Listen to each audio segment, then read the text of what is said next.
Hi guys, Libro എന്ന YouTube ചാനലിൽ എല്ലാവർക്കും സ്വാഗതം. ബിഗ് ബോസ് മലയാളം സീസൺ 7 വാശേറിയ വോട്ടിംഗ് പോരാട്ടമാണ് ഹോട്ട്സ്റ്റാർ ഇപ്പോൾ നടന്നുകൊണ്ടിരിക്കുന്നത്. നമ്മളിന്ന് ഉച്ചയ്ക്ക് 3 മണി വരെയുള്ള ഒരു അൺഒഫീഷ്യൽ വോട്ടിംഗ് സ്റ്റാറ്റസ് ആണ് പുറത്തുവിടാൻ പോകുന്നത്. നമ്മുടെ മുമ്പിൽ 8 മത്സരാർത്ഥികളാണ് ഇത്തവണ നോമിനേഷനിലുള്ളത്. അവരിൽ നിന്ന് 1-2 മത്സരാർത്ഥികളാകും ഇത്തവണ പുറത്തു പോകുന്നത്. അതുകൊണ്ട് തന്നെ നിങ്ങൾക്ക് ഇഷ്ടപ്പെട്ട മത്സരാർത്ഥി ആരാണെന്ന് വെച്ചാൽ അവർക്ക് വേണ്ടി നിങ്ങൾ ഹോട്ട്സ്റ്റാർ കയറി തന്നെ വോട്ട് ചെയ്യുക. അതോടൊപ്പം നിങ്ങൾ ആർക്കാണെന്ന് വോട്ട് ചെയ്തതെന്നും നിങ്ങളുടെ ഇഷ്ട മത്സരാർത്ഥി ആരാണെന്നും കൂടെ ഈ വീഡിയോയുടെ ഇടയിൽ കമൻറ്റായിട്ട് രേഖപ്പെടുത്തുക. അതോടൊപ്പം നമ്മുടെ ചാനൽ ആരെങ്കിലും സബ്സ്ക്രൈബ് ചെയ്തില്ലെങ്കിൽ ദയവ് ചെയ്ത് ചാനൽ സബ്സ്ക്രൈബ് ചെയ്ത് കാണുക. കാരണം നമ്മുടെ ചാനലിൽ കൂടെ എല്ലാ ബിഗ് ബോസ് അപ്ഡേറ്റുകളും വോട്ടിംഗ് റിസൾട്ടും നിങ്ങൾ അറിയിക്കുന്നതായിരിക്കും. എന്തായാലും ഇന്ന് ഉച്ചയ്ക്ക് 3 മണിവരെ വോട്ടിംഗ് റിസൾട്ടിൽ 1-ാം പൊസിഷൻ അത് നമ്മുടെ അനുമോൾ തന്നെയാണ് തുടരുന്നത്. അനുമോൾ നല്ലൊരു മുന്നേറ്റമാണ് നടത്തിക്കൊണ്ടിരിക്കുന്നത്. വോട്ടിങ്ങിൻ്റെ തുടക്കത്തിൽ തന്നെ 1-ാം പൊസിഷൻ നിലനിർത്തിയിരിക്കുന്ന അനുമോൾ ഇപ്പോൾ നല്ല രീതിയിലുള്ളൊരു വോട്ടിംഗ് മുന്നേറ്റമായിട്ട് 7589 വോട്ട് നേടി 1-ാം പൊസിഷനിൽ തന്നെ തുടരുകയാണ്. 2-ാം പൊസിഷനിൽ രേണുസുതിയാണുള്ളത്. രേണുസുതിയും അനുമോളും ഇഞ്ചോടിഞ്ച് പോരാട്ടമാണ് നടത്തിക്കൊണ്ടിരിക്കുന്നത്. അവർ തമ്മിൽ വളരെ ചെറിയൊരു വോട്ടിൻ്റെ വ്യത്യാസമുള്ളൂ. ചെറിയൊരു വ്യത്യാസത്തിലാണ് ഇപ്പോൾ രേണുസുതി 2-ാം പൊസിഷനിലേക്ക് വന്നിരിക്കുന്നത്. 7123 വോട്ട് നേടിയാണ് 2-ാം പൊസിഷനിലുള്ളത്.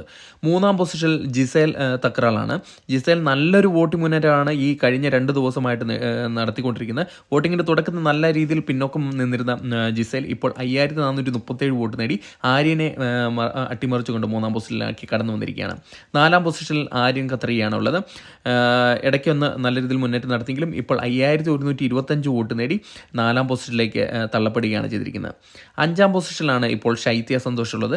ശൈത്യ തുടക്കത്തിൽ നല്ലൊരു മുന്നേറ്റം നടത്തിയെങ്കിലും ഇപ്പോൾ വോട്ടിങ്ങിൽ നല്ല രീതിയിലുള്ള ഒരു കുറവ് കണ്ടുവരുന്നുണ്ട്. ഇപ്പോൾ 5008 വോട്ട് മാത്രം നേടി 5-ാം പൊസിഷനിലേക്ക് വീണിരിക്കുകയാണ്. 6-ാം പൊസിഷനിൽ മുൻഷി രഞ്ജിത്ത് കയറി വന്നിരിക്കുകയാണ് എല്ലാവരും അത്ഭുതപ്പെടുത്തിയത്. ഇതൊരു അട്ടിമറി മുന്നേറ്റം തന്നെ പറയാം.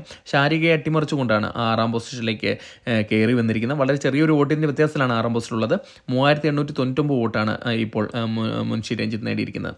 7-ാം പൊസിഷനിലേക്ക് ശാരിക വീഴുകയാണ് ചെയ്തിരിക്കുന്നത്. ചെറിയൊരു വോട്ടിൻ്റെ വ്യത്യാസത്തിലാണ് 7-ാം പൊസിഷനിലേക്കുള്ളത് വീണിരിക്കുന്നത്. ഏത് നിമിഷവും വേണമെങ്കിലും മുന്നോട്ട് കയറി വരാം. ഇപ്പോൾ 3886 വോട്ട് നേടി 7-ാം പൊസിഷനാണുള്ളത്. 8-ാം പൊസിഷനിൽ നെവിൻ തന്നെയാണ് തുടരുന്നത്. നെവിന് യാതൊരു മാറ്റമില്ലാണ്ട് തുടരുകയാണ്. കാരണം ഈ ഘട്ടത്തിൽ പുറത്തേക്ക് പോകാൻ ഏറ്റവും ചാൻസ് കൽപ്പിക്കുന്ന ഒരു മത്സരാർത്ഥിയെ മാറിയിരിക്കുകയാണ്.